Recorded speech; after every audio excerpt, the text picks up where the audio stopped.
Olá, meus amigos, tudo bem? Faz tempinho que eu não falava com vocês. Que bom que vocês estão conosco em mais uma aula da Escola Dominical. Nesta série, nós estamos juntos estudando Alegrias na Adversidade, estudando junto o livro de Filipenses. E eu quero agora com vocês dar continuidade às aulas que nós já assistimos. Então, espero que vocês já tenham assistido as outras duas primeiras aulas, inicialmente lá com o nosso amigo Samuel, na sequência com o nosso amigo Luiz e agora chegando comigo. Que bom que você está presente acompanhando esta nossa minissérie sobre este importante livro da carta de Paulo aos Filipenses. Então nós vimos a oração na adversidade. Nós estudamos sobre a unidade na adversidade e o último resumo foi sobre a integralidade, a estabilidade, a apologética, a defesa da fé, a unanimidade, a resiliência e a humildade na adversidade, que traz o ápice dessa carta de Paulo às igrejas, a igreja de Filipenses, onde nós trazemos a unidade na adversidade. Mas eu não poderia deixar de compartilhar com vocês e acrescentar tudo aquilo que já foi colocado na aula até então e também trazendo um pouquinho mais de conhecimento a vocês sobre esta cidade de Filipos. Esta cidade que não tinha uma tradição religiosa, não tinha essa tradição israelita, essa tradição judia. Ela era formada por famílias romanas, especialmente por famílias que estavam em a guarda romana, principalmente as famílias aposentadas, né, dessa guarda romana, e por consequência era uma cidade segura, uma cidade estável, uma cidade que tinha um certo nível socioeconômico, podemos até dizer, médio e alto, e por que não, até comparado à nossa realidade da nossa cidade de Curitiba, né?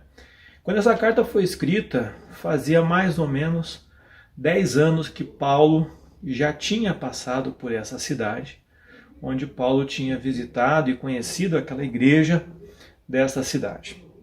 E nesse momento, então passado 10 anos, essa igreja estava vivendo também com alguma realidade enfrentada por essa situação socioeconômica estável e algumas coisas aconteciam, principalmente sendo atacada por uma cultura muito fora do meio, vamos chamar entre aspas, evangélico, ou fora do cristianismo que estava se iniciando naquele momento. Então tinha vários falsos profetas, com vários novos ensinamentos que estavam sendo colocados ali. E essa igreja, depois de 10 anos também, começou a gastar muito seu tempo resolvendo problemas internos, podemos até dizer com picuinhas internas, do que fazer aquilo que ela foi chamada a fazer logo no seu início, que era multiplicar os seus membros, multiplicar aqueles que conheciam da palavra do Senhor. E olha, eu não estou falando da igreja de hoje do Brasil, tá? Estou falando da igreja de Filipos, eu estou falando dessa igreja lá de trás. Então, dito isso, colocando esse resumo, o nosso tema hoje então é crescimento na adversidade. E para ficar mais fácil essa aula, nós vamos estudar sobre a continuidade no capítulo 2 e eu vou dividir a nossa aula em 2 módulos, tá?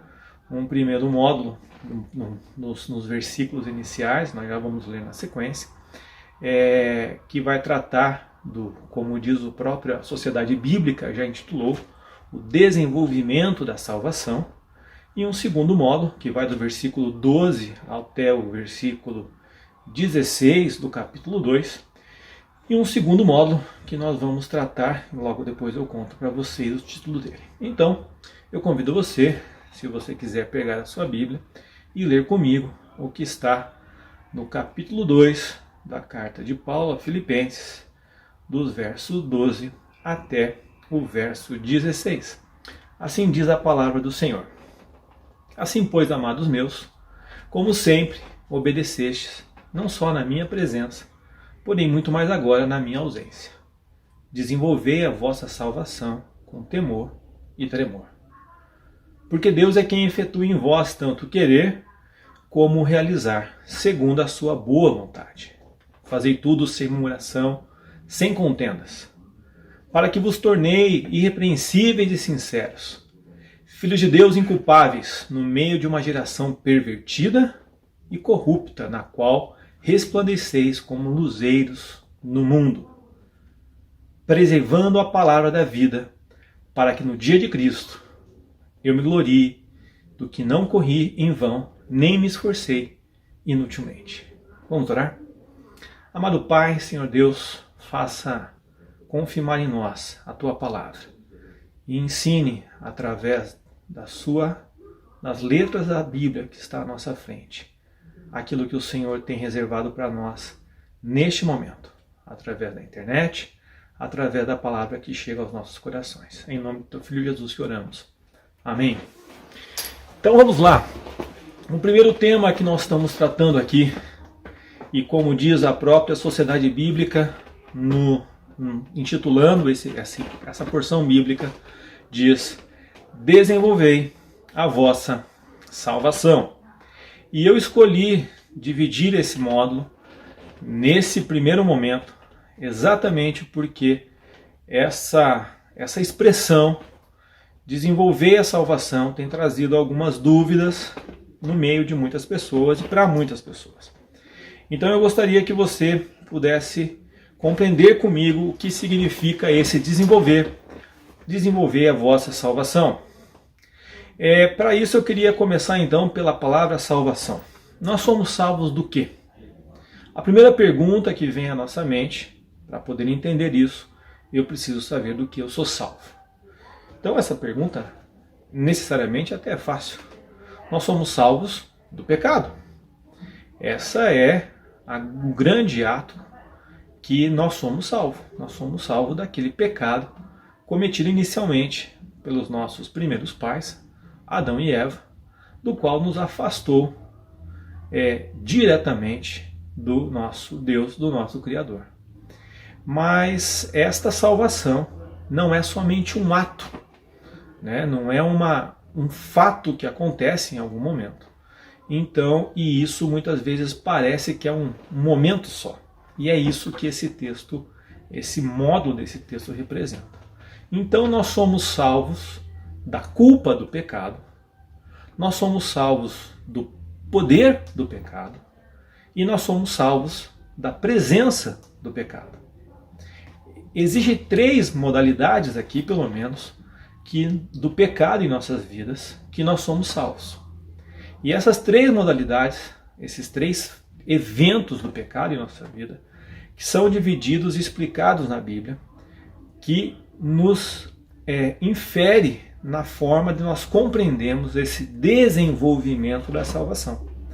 A culpa do pecado, também chamado na Bíblia de justificação, ou chamado pelos teólogos de justificação, é quando nós aceitamos a Jesus Cristo.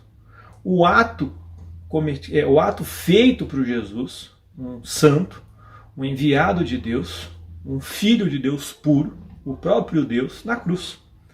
Então esta culpa do pecado foi paga por Jesus Cristo na cruz, e quando nós reconhecemos o próprio Jesus como Cristo, pagando os nossos pecados, nós somos salvos da culpa do pecado.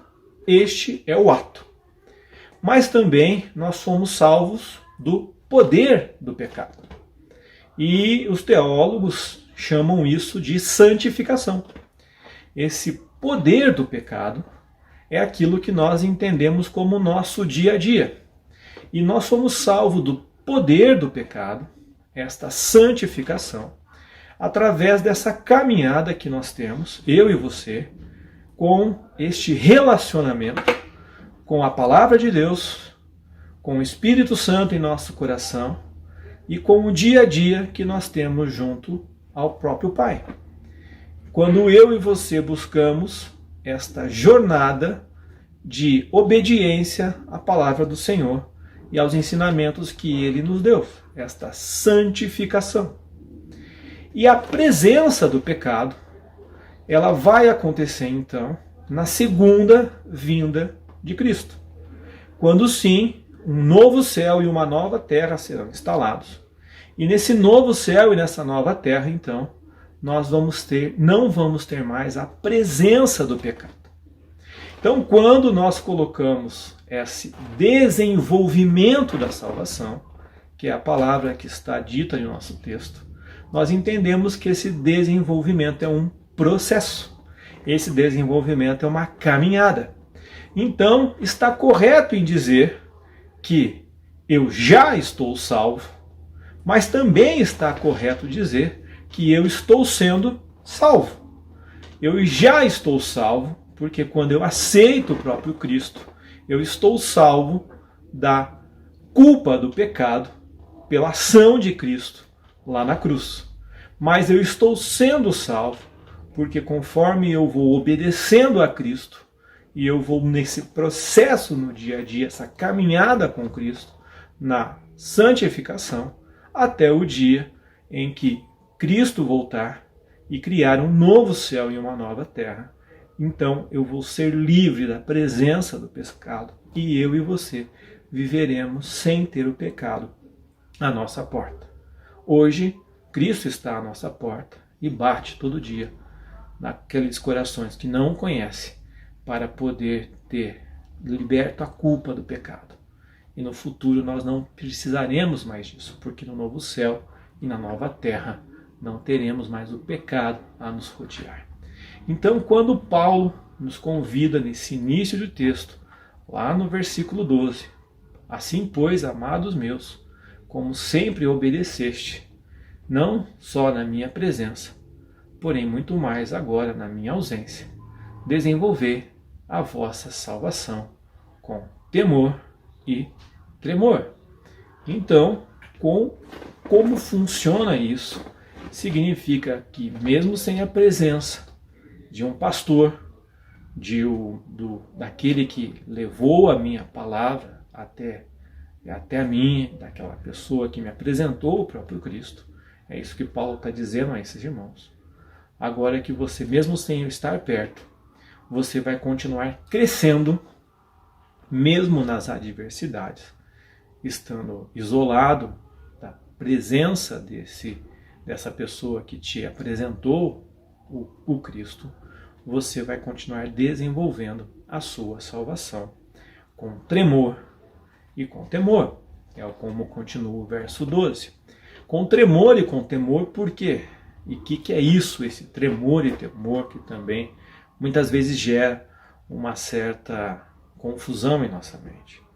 O tremor e o temor nada mais é do que respeito e reverência que tem uma ação muitas vezes física no nosso corpo.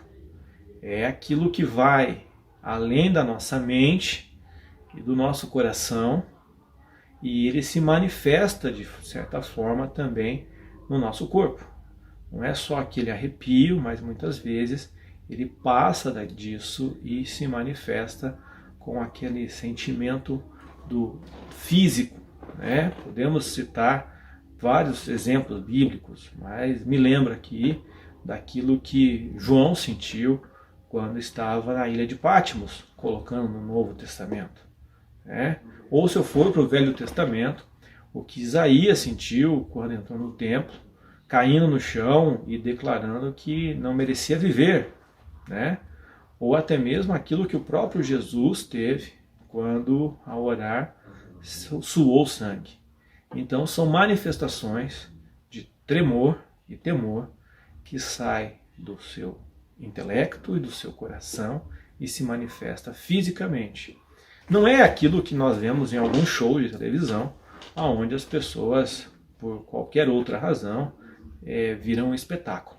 Ele está por trás com sincera entendimento, com sincera devoção e sincera compreensão de quem é esse Deus maravilhoso que nos salvou e nesse processo de santificação e na expectativa e na certeza de que um dia teremos um novo céu e uma nova terra. Esse crescimento deste processo de salvação, nesse crescimento de estar mais próximo do próprio Cristo.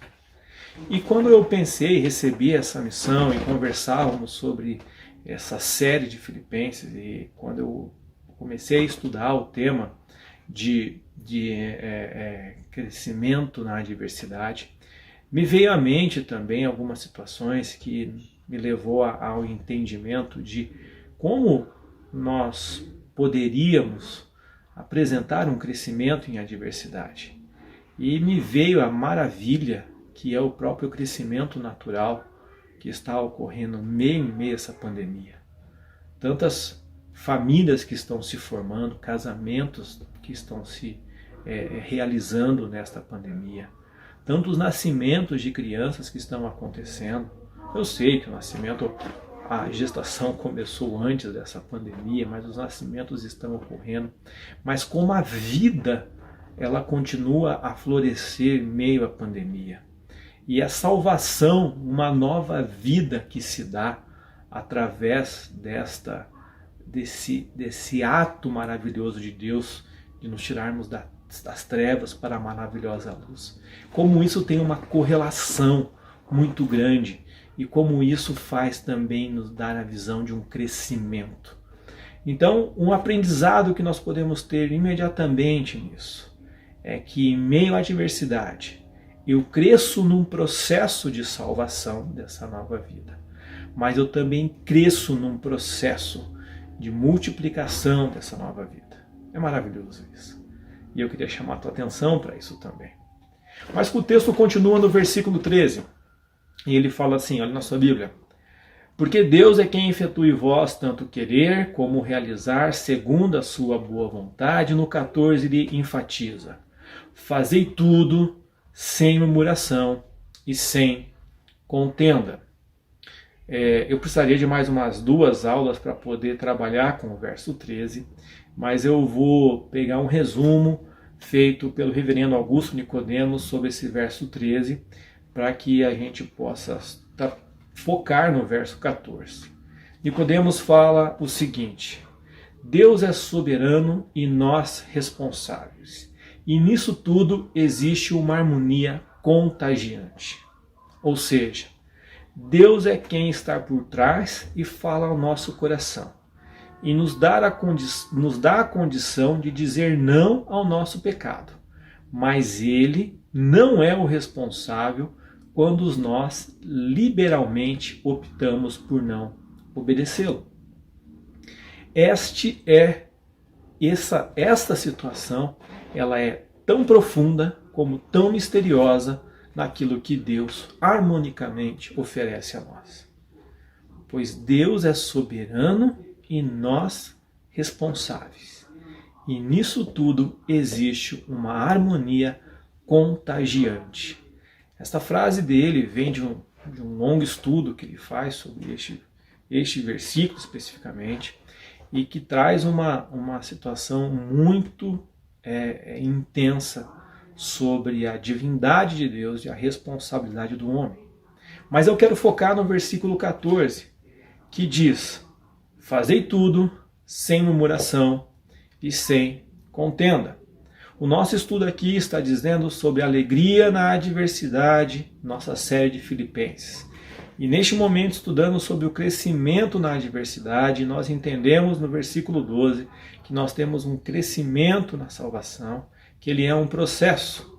E esse processo continua que nós temos que trabalhar fazendo tudo sem murmuração e sem contenda.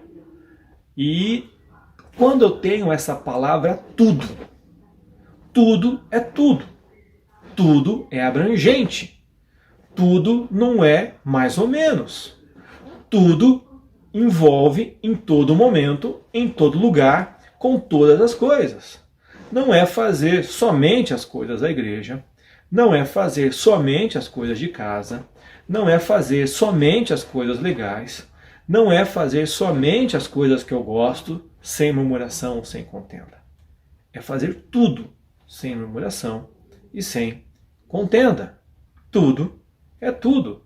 É abrangente no todo o aspecto da minha e da sua vida. Paulo é um profundo conhecedor do Velho Testamento e faz aqui uma referência e uma interligação, uma relação muito interessante e fantástica com o povo de Deus no passado. Perceba, quem é o povo e qual é o momento da história em que tem um povo reclamão no que estava acontecendo. Então Paulo já pega para aquela igreja que também já estava há 10 anos conhecendo e sabia dessa história e faz uma referência sobre isso. O povo que era reclamão era o povo de Deus, recém-saído da escravidão. E que estava há 40 anos no deserto, ou estava vivendo esse período no deserto, e vivia reclamando. Tá quente, tá frio, não aguento mais essa comida. Cadê Moisés que subiu e não volta? Ah, como eu gostava de ficar lá como escravo. Ah, como eu queria aquela situação. Olha só que coisa interessante. Paulo trata desta relação junto ao povo de Filipenses. Um povo e faz a relação com o povo de Deus no deserto. E será que nós não estamos fazendo assim? Esse povo reclamão do verso 14, em comparação ao verso 5 desse próprio capítulo 2, que fala: tende em vós o mesmo sentimento que Cristo, que não teve esta reclamação. Se você voltar no verso 5, que nós estudamos recentemente, aí no domingo passado, nós não temos essa relação, é uma relação diferente. É uma relação de humildade, é uma relação de entrega, e não uma relação de reclamação. E é isso que está trazendo, então, Paulo está trazendo ao povo de Filipenses esta ideia: será que vocês estão caminhando no caminho correto? Será que vocês entenderam que a forma como Deus quer conduzir a sua vida é num momento diferente? Porque qual o objetivo de ter tudo reclamando? Se não é dessa forma que é para trabalhar, então qual o objetivo de você fazer tudo sem murmuração e sem contenda? E essa resposta vem na sequência. Se você vai para o verso 15 e 16, abra comigo de novo a sua Bíblia e leia comigo. Verso 15. Qual o propósito? Qual o objetivo? O verso 15 já responde isso na sequência. Para que vos torneis irrepreensíveis e sinceros, filhos de Deus, inculpáveis no meio de uma geração pervertida e corrupta, na qual resplandeceis como luzeiros no mundo, preservando a palavra da vida, para que no dia de Cristo eu me glorie de que não corri em vão, nem me esforcei inutilmente. Olha só que interessante. Paulo já vem contando a história de forma muito resumida. O motivo pelo qual a gente se torna fazer tudo sem murmuração e tudo sem contenda é para que a gente tenha com o que nos apresentar ao mundo, tenha um propósito. Vos tornei irrepreensíveis e insinceros, imaculados, puros, sem mancha diante desse mundo corrompido, é na sequência. Algumas novas traduções da Bíblia falam um sopro de ar fresco. Dar ao mundo um vislumbre de uma vida boa, de uma vida diferente, uma vida que eles não conhecem. Fala a verdade, nada mais complicado do que ver um crente tendo que se explicar de uma má conduta de vida. Alguém que representa o próprio Cristo e tendo que se explicar de uma situação complicada que poderia ter evitado. E ele continua: porque você tem que resplandecer como luzeiros no mundo. E é isso que o Cristo próprio coloca. Essa está mais fácil, porque o próprio Jesus falou: vós sois a luz do mundo. O mundo jaz em trevas. O mundo, apesar de não falar isso o tempo inteiro, mas no coração daqueles que não conhecem a Cristo, ele espera de mim e de você, que conhece a Cristo e conhece a palavra de Deus, que nós apresentemos essa luz que falta. Essa tal de luz no fim do túnel é a sua vida e a minha. E é por isso que eu e você enfrentamos as adversidades e crescemos na salvação, para apresentar isto ao mundo. Esse é um propósito de vida. Esse é um propósito colocado por Deus na sua vida. Resplandecer como luzeiros no mundo. E isso está não somente aqui, mas se você pegar Deuteronômio 32:5 fala, Deus é fidelidade e não há nele injustiça. É justo e reto.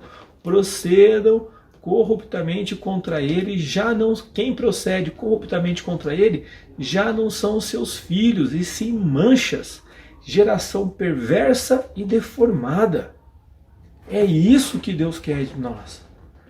Gerações justas, retas, gerações que apresentam aos outros essa luz que não há no mundo, esse sal que pode transformar esse gosto ruim que está acontecendo.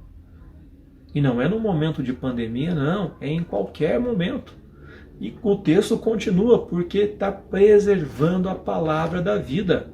A palavra da vida é o Evangelho é a Bíblia que produz novamente a vida. Lembra que eu comentei da vida? A vida que se multiplica através dos casamentos, através dos novos nascimentos, é a mesma vida. E aqui essa vida também representando a Bíblia, o Evangelho, a palavra de Deus, a palavra da vida, tem duas interpretações possíveis aqui. A primeira delas é a vida que eu devo contar para os outros, o Evangelho que eu devo transmitir aos outros.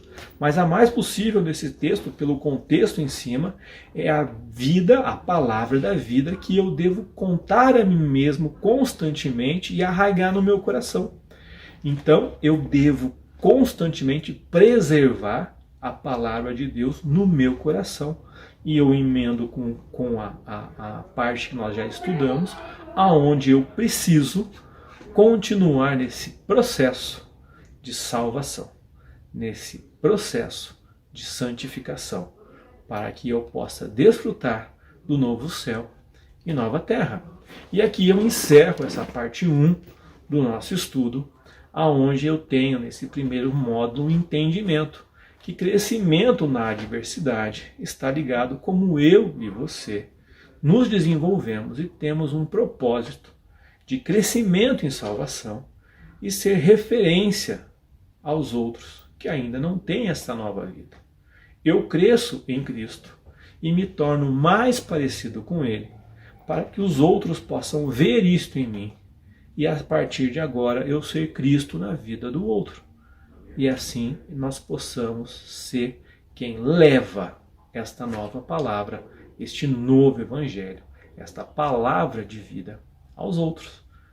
Então eu tenho um crescimento na adversidade, porque o mundo, assim como em Filipenses, o mundo da igreja de Filipenses está muito parecido com o mundo nosso atual. E é por isso que eu vivo. Eu vivo para levar esta nova vida, levar esta palavra de vida aos outros que não conhecem essa nova vida. E vou para o módulo 2, a continuidade do texto. Vamos lá, se você está com a sua Bíblia ainda aberta, você pode ler comigo, agora sim, do verso 17 até o verso 30. E a palavra de Deus assim nos diz. 17, capítulo 2 de Filipenses. Entretanto, mesmo que seja eu oferecido por libação, sobre o sacrifício e serviço da vossa fé, alegro-me e com todos vós me congratulo. Assim vós também, pela mesma razão, alegrai-vos e congratulai-vos comigo. Espero, porém, no Senhor Jesus, mandar-vos Timóteo o mais breve possível, a fim de que me sinta animado também, tendo conhecimento da vossa situação. Porque ninguém tenho de igual sentimento que, sinceramente, cuide de vossos interesses. Pois todos eles buscam o que é do seu próprio, não o que é de Cristo Jesus. E conheceis o seu caráter provado, pois serviu ao Evangelho, junto comigo, como filho ao Pai. Este, com efeito, é quem espero enviar, tão logo tenha eu visto a minha situação. Estou persuadido no Senhor de que também eu mesmo brevemente irei. Julguei todavia necessário mandar até vós Epafrodito, por um lado meu irmão, cooperador e companheiro de lutas, e por outro lado o vosso mensageiro, e vosso auxiliar nas minhas necessidades, visto que ele tinha saudade de todos vós e estava angustiado, porque ouvistes que adoeceu. Com efeito, adoeceu mortalmente. Deus, porém, se compadeceu dele, e não somente dele, mas também de mim, para que eu não tivesse tristeza sobre tristeza. Por isso, tanto mais me apresso em mandá-lo, para que, vendo novamente, vos alegreis e eu tenha menos tristeza. Recebei-o, pois, no Senhor com toda alegria, e honrai-vos sempre a homens como este, visto que por causa da obra de Cristo chegou a eles às portas da morte e se dispôs a dar a própria vida para suprir a vossa carência de socorro para comigo.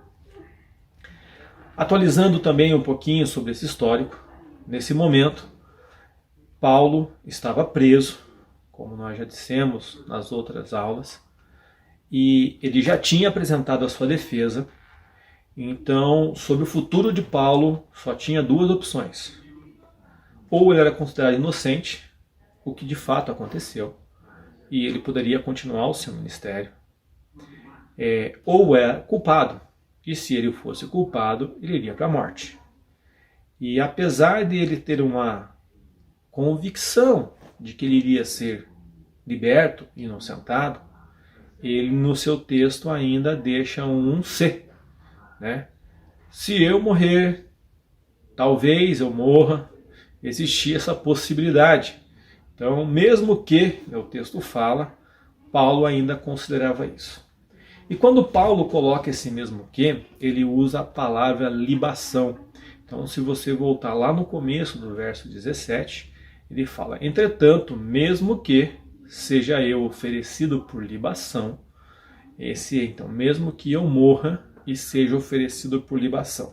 Então, não poderia de deixar também, uma aula da EBD, explicar um pouquinho sobre essa palavra libação, e para que você e eu possamos aprender um pouco mais. Libação é um oferecimento de uma bebida forte numa oferenda, no altar de alguma coisa. Esse é um texto, um ritual, um rito que acontecia tanto com o povo judeu, uma instrução dada a Moisés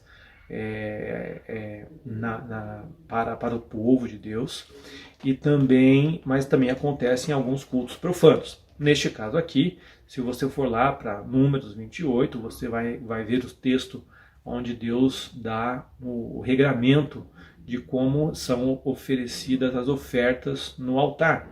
Então, o número 28 fala, holocausto contínuo, instituído no Monte Sinai, de aroma agradável, oferta queimada ao Senhor. A sua libação será a quarta parte de um rim para o cordeiro.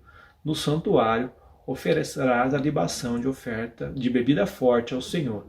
Então Paulo, nessa situação, considera o seu sangue ou a sua lágrima como esta bebida forte, compara isto a essa bebida forte, que será colocada sobre essa oferenda, e essa oferta aqui, ele coloca exatamente aquilo que a igreja de Filipenses tem feito por ele, através da vida de Epafrodito, a vida de próprio Timóteo, que já está com ele, mas aquele esforço que a igreja de Filipenses tem feito por ele, e ele coloca aqui tanto as lágrimas, como o próprio suor, como a própria morte do próprio Paulo, o sangue dele será ofertado como libação. Como eu já disse, Paulo conhecia muito o Velho Testamento, e ele faz esta referência, ele faz essa ligação com a oferta do passado, a oferta oferecida no passado, junto com esse texto. Por que Paulo busca essa situação de oferta, essa situação de oferenda ao texto? Exatamente por aquilo que nós também já estudamos até então, e que é o ápice dessa carta à igreja de Filipos. Tudo está linkado àquilo que é o principal.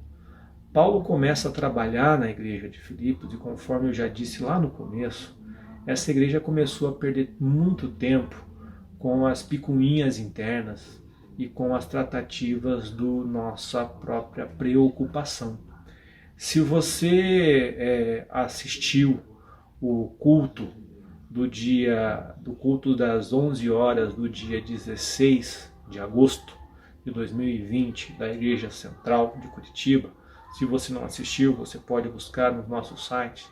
A mensagem do Reverendo Juarez tratou um pouco disso, falando dessa situação da nossa preocupação no momento de crise com o nosso eu, com as próprias vontades pessoais. E lá numa parte do sermão, ele fala para nós não sermos mesquinhos. Nós, mesmo nos momentos de crise, de deserto, nós devemos ofertar e dar mais daquilo que nós temos no momento de crise. E Paulo também está falando sobre isso. Paulo está falando sobre esta oferenda, sobre esta oferta que nós devemos fazer, e muitas vezes é o próprio corpo nosso. Então, o crescimento na adversidade está também diretamente ligado ao que nós podemos oferecer da nossa vida aos outros, ao que nós podemos ofertar da nossa vida aos outros, ao que nós podemos dar da nossa vida a quem está à nossa volta. Então, é isto que nós vamos enfatizar nesse segundo momento. Aquilo que foi dado para que o outro possa conhecer a Cristo, para que o outro possa ser mais parecido com Cristo. Então, esse segundo modo está relacionado, está trazendo à nossa mente a questão de relacionamentos que influenciam o outro a ser mais parecido com Cristo. Relacionamentos que influenciam outros a se achegar até Cristo. Relacionamentos que influenciam outros a ser mais parecidos com você, quando você é mais parecido com Cristo. No primeiro módulo, nós aprendemos como ser mais parecido com Cristo através desse processo de santificação. E nesse segundo módulo, nós aprendemos como se demonstrar e nosso processo de relacionamento com outras pessoas a ponto de influenciar essas pessoas e elas também agora chegarem até Cristo e serem mais parecidas com Cristo. Veja, a primeira coisa que eu aprendo aqui nesse texto com Paulo é que quando nós vamos falar com outras pessoas e eu quero um relacionamento, eu aprendo a falar menos de mim e mais dos outros. Então Paulo aqui, quando está escrevendo sobre Timóteo e sobre Epafrodito, ele gasta 2 versículos para falar da situação dele, mas gasta 7 versículos para falar de Timóteo e 6 para falar de Epafrodito. No mínimo ele me ensina a falar menos de mim e mais dos outros. Essa é a primeira ligação. Se o texto não me ensinasse mais nada, ele podia me ensinar sobre que eu devo falar mais dos outros e mais aos outros do que de mim. A segunda coisa que eu posso aprender sobre esse texto é que eu posso perceber que a relação que eu tenho que ter não está linkada a somente pessoas que fazem parte do meu grupo social ou das pessoas diretamente linkadas às minhas pessoas das minhas proximidades. Paulo, Timóteo e Epafrodito, eles não tinham uma ligação socioeconômica, vamos chamar assim. Paulo era judeu e romano, Timóteo, ele não era de uma família cristã, eles não moravam próximos um do outro, não vieram da mesma região, sequer tinham a mesma situação de proximidade, mas ambos foram linkados por uma só coisa, que era o poder de Deus e o relacionamento que um foi criando através do outro para poder chegarmos a transformar as vidas. Eu aprendo também que com essas pessoas que, mesmo com um histórico diferente, depois que essas pessoas se encontram e são anunciados o poder de Deus na vida deles, a minha vida ela se torna referência na vida deles. E essas pessoas começam a ter uma mesma tipo de vida. Eles começam a ser pessoas que têm o mesmo objetivo, que têm o mesmo foco, quando esse foco é agradar o próprio Deus. Então eles começam a ser imitadores daqueles que foram os seus, que levaram até Cristo. Então, como imitadores, eu tenho algumas coisas muito interessantes. No versículo 20, esse imitador parece quase um gêmeo. Paulo fala de Timóteo como um irmão mais que irmão, uma pessoa que tem o igual sentimento. É alguém que de tão próximo que ficou, Paulo indica que, olha, eu mando ele e ele vai fazer como a mim, ele pensa como a mim e ele é alguém que pode falar em meu nome. É uma procuração quase que 100% de tão próximo, de tanta relação que se cria através disso. E isso me chama a atenção. Será que nós temos tanta confiança naquele que nós servimos, que pessoas estão seguindo nossos passos e nós temos certeza que serão os nossos imitadores, conforme eu sou do próprio Cristo? Assim como Paulo coloca sequencialmente no texto dele? Será que tem imitadores que sejam nossos filhos, que vão seguir os nossos passos e vão ser imitadores de Cristo como eu sou? Fica para nós pensarmos. São pessoas que cuidam dos interesses dos outros como eu cuido? Ou as pessoas que estão nos seguindo nos olham cuidando do nosso próprio interesse ao invés do de Cristo? Olha só, o próprio Carta de Filipenses tem um trocadilho em termos do verso 2:21 e Filipenses 1:21. No 2:21, nós lemos agora, fala, pois todos eles buscam o que é do seu próprio interesse, não o que é de Cristo Jesus. E o 1:21 fala, porquanto, para mim o viver é Cristo e o morrer é lucro. Como tem sido a sua vida? Você tem buscado o que é o seu próprio interesse ou você tem buscado o que é o interesse de Cristo? Qual tem sido, eu já citei aqui o que aconteceu no sermão do dia 16 de agosto, qual tem sido a sua preocupação? Você tem buscado e investido todo o seu esforço em defender o que é o seu interesse ou em defender o que é o interesse de Cristo, em obedecer a Cristo? Também no verso 25 você tem o operador e companheiro de toda a luta. Na minha época de mocidade nós tínhamos o PPTO, o pau para toda obra. Você tem sido aquele amigo, aquele companheiro que é um pau para toda obra, que você conta com a pessoa em qualquer momento, em qualquer situação, ou para te convencer a uma jornada eu preciso fazer muita concessão? Principalmente nas jornadas bíblicas, nas jornadas cristãs, nos desafios de fazer algo. É fácil ter você ao lado? Ou para ter você ao lado a pessoa precisa ter cuidado, zelo, pisar em ovos?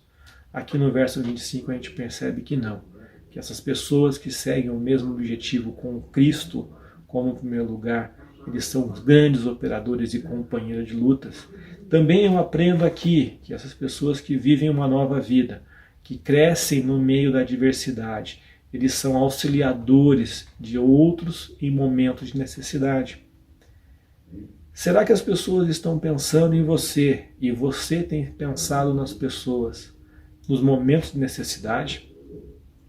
Quantos vizinhos, quantos amigos na igreja, quantos companheiros, pessoas ligadas a você ou pessoas que você mesmo não conhece, pensam em você ou você pensa nessas pessoas nesses momentos de necessidade? Será que você vai ser o primeiro ou o último da lista de ser acionado no momento de necessidade? No verso 25 nós percebemos que todos esses eram pessoas acionadas em momentos de necessidade. Mesmo quando no verso 27 a gente percebe que eles podem e caminharam para momento de morte. E isso era recompensado de alguma forma.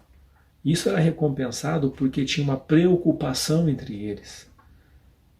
Então o crescimento está vinculado no meu processo de salvação, porque eu estou crescendo nesta santificação para um novo céu e uma nova terra, mas também no processo de relacionamento que eu tenho com pessoas que eu vou apresentar o Evangelho, anunciar o Evangelho, a nova salvação, através da minha vida e que vão caminhar comigo em tudo que eu faço. E aí partimos para o final. Porque mesmo na universidade, eu volto lá para o verso 17 e para o verso 18, que diz assim: entretanto, mesmo que seja eu oferecido por libação, sob o sacrifício e serviço da vossa fé, alegro-me, com todo vós me congratulo. Assim também, pela mesma razão, alegrai-vos e congratulai-vos comigo. Vamos orar? Senhor, faça verdade em nossa vida essa última expressão que acabamos de ler. Que mesmo na adversidade possamos crescer na nossa salvação e possamos crescer nos relacionamentos que fazem bem à nossa alma e que possamos fazer bem à alma daqueles que possam estar ao nosso lado, para que mesmo na adversidade nós possamos estar alegres e convidar a outros a estar alegres junto conosco. Em nome do Senhor Jesus, que se entregou na cruz por nós, é que nós oramos neste momento. Amém.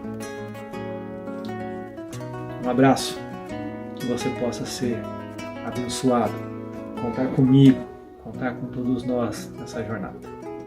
E não se esqueça, domingo nós estaremos juntos para poder louvar o Senhor às 17 horas e discutirmos um pouco mais sobre essa aula. Um abraço a todos vocês.